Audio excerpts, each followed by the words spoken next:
রুমিন ফারহানার মতো রোগী, মাসুদ কামালের মতো রোগী এবং ময়লা রনির মতো রোগীরা যে ডক্টর মোহাম্মদ ইউনূসকে সম্পর্কে বলছে যে সরকার প্রধান হইয়া উনি সরকারের পয়সায় ঘন ঘন বিদেশে যায়, এগুলো জাস্ট কুকুরের ঘেউ ঘেউ, এর বাইরে আর এটা নিয়ে বলার মতো কিছু নাই।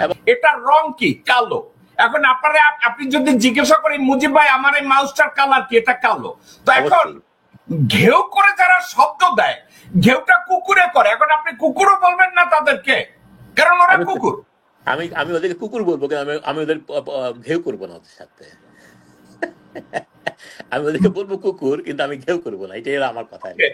আমি যদি তাদেরকে বলি, আমি যদি তাদের ওকে ঠিক আছে আপনি ভদ্রলোক মানুষ আপনি করবেন না, কিন্তু আমি একটা শব্দ আপনার ওদের জন্য দেই, ওরা হচ্ছে সমাজের প্যান্ডেমিক, ওরা হচ্ছে একটা সংক্রামক ব্যাধি, ওরা হচ্ছে যক্ষা, ওরা হচ্ছে কলেরা, ওরা হচ্ছে এইচআইভি পজিটিভ, ওরা হচ্ছে এই পজিটিভ।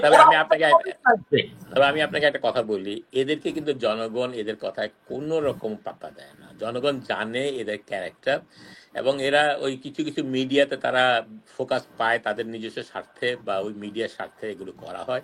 কিন্তু আমি মনে করি না যে দেশে বা দেশের বাইরে আমরা যারা বাংলাদেশের আছি তাদের কারো এদের প্রতি সামান্যতম শ্রদ্ধাবোধ আছে বলে আমার মনে হয় না। কিন্তু মুজিব আর একটা কথা আমি একটু জিজ্ঞাসা করি, এমনি আমি এক্সাইটেড হয়ে না, নর্মালি বলি, আচ্ছা এসব লোকগুলা কিন্তু লেখাপড়া করছে, ওদের লেখাপড়া যে নাই তা না, এরা কিন্তু লেখাপড়াও করছে। এখন সমস্যাটা কি এইটা, ওরা জাস্ট পয়সার বিনিময়ে লিপ সার্ভিস দিতেছে বা চাকরি করতেছে, এই জন্য এইসব ননসেন্সি কথাবার্তা গুলো বলে, নাকি অন্য কিছু আছে? ওরা যা বলে এটা কি ওরা আসলে বিশ্বাস করে?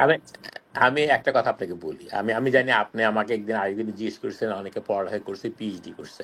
আমি কিন্তু এই পড়ালেখাটাকে অনেক বেশি দাম দিই না। আমি নিজে পড়ালেখা করছি, আল্লাহ রহমতে আমি অত্যন্ত উচ্চ শিক্ষায় শিক্ষিত, এদেশে কলম ইউনিভার্সিটি পড়ছি, কিন্তু আমি এগুলো নিয়ে প্রচার করি না, বলি না, কারণ শিক্ষা আর সুশিক্ষার মধ্যে ডিফারেন্স আছে।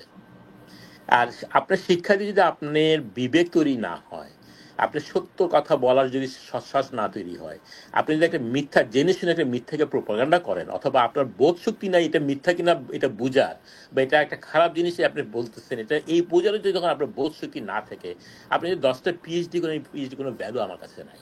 বরং আমি একটা গ্রামের কৃষক অশিক্ষিত, সেই যদি তার নৈতিকতা ঠিক থাকে এবং সে যদি একটা কথা বললে সেটা সত্য কথা, আমি কিন্তু সেই গ্রামের ওই কৃষক যে অশিক্ষিত তার কথাকে আমি মোর ভ্যালু করব, যার 10টা পিএইচডি আছে, হার্ভার্ড থেকে পিএইচডি করে আসলে আমার কোনো আসা যায় না, একটা মানুষ হিসাবে তখন আমি ওইভাবে তাকে বিচার করব। তো ওই যে শিক্ষা হলেই যে শিক্ষিত হলেই যে একটা ডিগ্রি থাকলেই যে সে মানুষ একটা ভালো মানুষ হয়ে গেল তা না। কিন্তু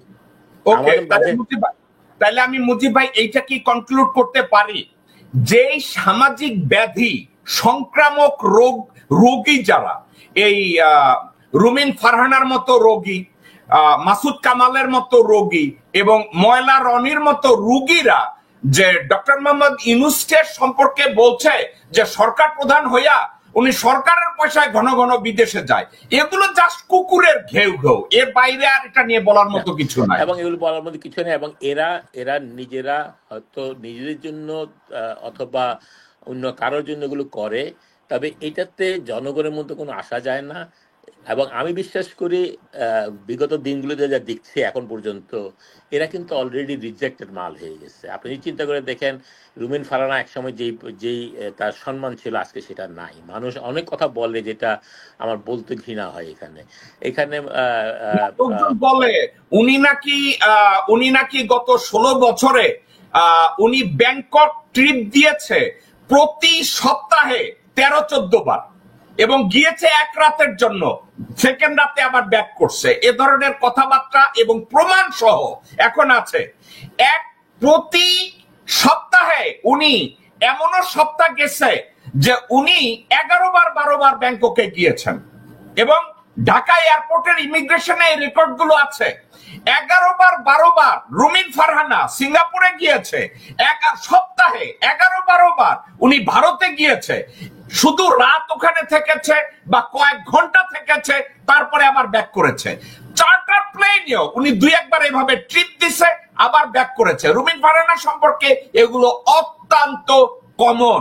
তো এখন অনেকে বলে যে যেই মহিলা সপ্তাহে ব্যাংককের মতো জায়গায় 10টা ট্রিপ দেয়, সে আর বিয়ে করবে কেমনে? তার সময় কই? সে তো ব্যাংকক যায় আর এইখানে যায়। তো এই ধরনের কথাবার্তা আছে। জি, আমি বুঝি এটা। এই জন্যই বললাম আপনাকে যে যখন আপনি নিজেকে এমন একটা জায়গায় নিয়ে আসেন যে জনগণ তখন আপনাকে আপনার সমস্ত কর্মকাণ্ডকে সামনে নিয়ে আসবে এবং এটা নিয়ে আপনাকে একটা অস্বস্তিকর পরিস্থিতিতে পড়তে হবে। এই জন্যই আমি মনে করি যে আমরা যদি সত্যিকার অর্থে মুজিব ভাই সিভিলাইজ। এক সেকেন্ড মুজিব ভাই এক সেকেন্ড। একজন দর্শক, তার নাম জাহাঙ্গীর আলম, উনি বলেছেন 7 দিনে 11-12 বার ট্রিপ দেয়া যায় না। জাহাঙ্গীর আলম সাহেব একদিনে উনি 2 বার ব্যাংককে গেছে,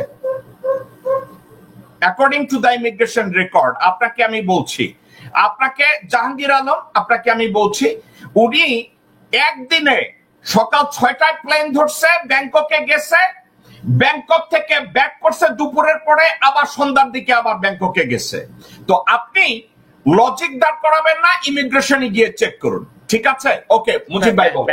ব্যাংকক তো খুব একটা দূর না, ব্যাংককে যেতে 1.5 ঘন্টার মধ্যে ফ্লাইটে করে চলে যাবে। আমি জানি। এটা এটা is হ্যাঁ, nothing, এটা আমেরিকা আসতে পারবে না একদিনে 2 বার, বাট ব্যাংকক যেতে পারবে, এটা কোনো ব্যাপার না। তা আমি যেটা আপনাকে বলছিলাম, আমার মনে হয় ওদের ব্যাপারে আলাপ করে সময় ক্ষেপণ না করে, কারণ এগুলো করে ওদেরকে ইম্পর্টেন্স দেওয়ার কোনো দরকার নেই। They are all rejected already from the society. তারা যত চিল্লাচিল্লি করুক, আমাদের জনগণ জানে হোয়াট দে আর।